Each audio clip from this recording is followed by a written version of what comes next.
सुप्रभात, नमस्कार। हमारे बीच पधार रहे हैं माननीय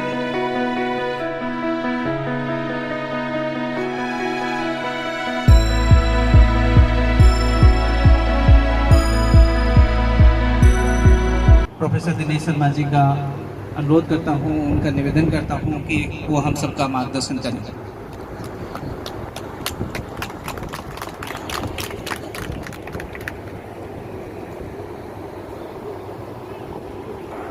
आज का दिन बड़ा महत्वपूर्ण है और महत्वपूर्ण इसलिए है हम कृषि क्षेत्रों के बारे में प्रधानमंत्री की उस संभावनाओं का आकलन कर रहे हैं जहां पर ये देश कृषि के क्षेत्र में आत्मनिर्भर भारत, विकसित भारत की तरफ तेजी के साथ बढ़ने वाला है।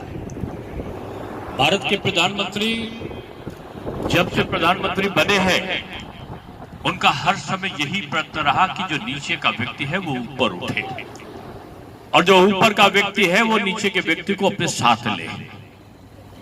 और जो जरूरी आवश्यकताएं थी व्यक्ति की, कि जैसे व्यक्ति को चिंता होती थी, जो गरीब था, बेटी की शादी नहीं हो रही है, मकान नहीं है, हम छोटा मोटा बीज खरीदने के लिए, छोटे मोटे खर्चे के लिए कहां से लाएंगे, उनका सम्मान निधि करोगे। मकान है, कहें प्रधानमंत्री आवास हो गया, कहले बीमार पड़ेगा तो क्या करेंगे, कहले प्रधानमंत्री 5 लाख का जो आयुष्मान भारत का कार्ड है वो होगा उसके लिए, वो उसकी रक्षा करेगा।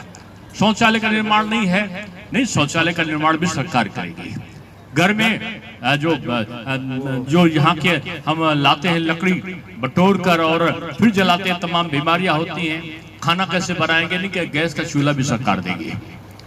यानी सरकार ने किसान को छोटे छोटे खर्चे के लिए भी उन्होंने कहा कि किसान को जो है वो 6,000 रुपए हम किसान की सम्मान निधि देंगे, उनकी सिंचाई की व्यवस्था करेंगे, ट्यूबवेल को बिजली के उससे जो किसान की खेती के संबंधित है उससे हम मुक्त करेंगे, हम उर्वरक के दाम कम करेंगे, हम ट्रैक्टर के दाम अभी जीएसटी के माध्यम से हमने कम किए।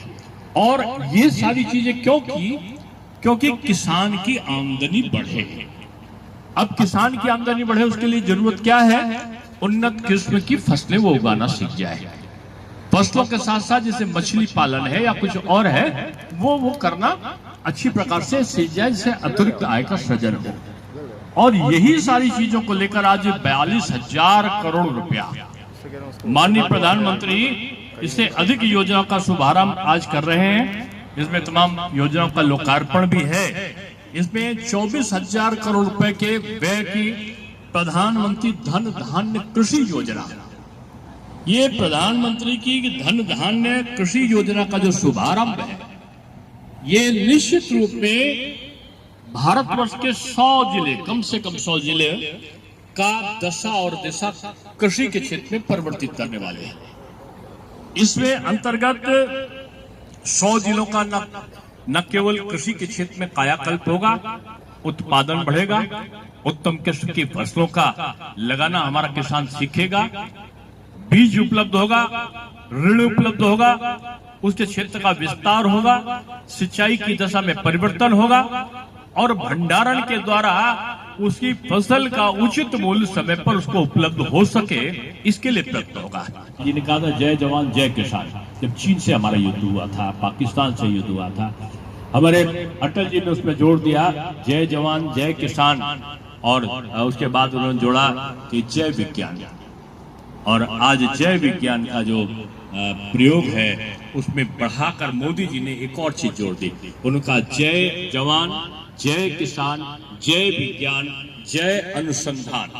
और जय अनुसंधान का मतलब है कि आप शोध करो और शोध करके नई नई किस्मों को आप इजाद करो और उन नई किस्मों के माध्यम से अपने उत्पादन को बढ़ाओ, और कृषि उत्पादन बढ़े तो किसान हमारा लाभान्वित हो। स्वागत करें माननीय प्रधानमंत्री जी का। विभिन्न राज्यों के मुख्यमंत्री, सांसद, विधायक, अन्य महानुभाव और देश भर से जुड़े मेरे सभी किसान भाई और बहनों, आज 11 अक्टूबर का ये दिन बहुत ही ऐतिहासिक है। आज इस ऐतिहासिक दिन देश की आत्मनिर्भरता के लिए, किसानों के कल्याण के लिए 2 महत्वपूर्ण नई योजनाओं की शुरुआत हो रही है। पहली, प्रधानमंत्री धन धान्य कृषि योजना और दूसरी दलहन आत्मनिर्भरता मिशन।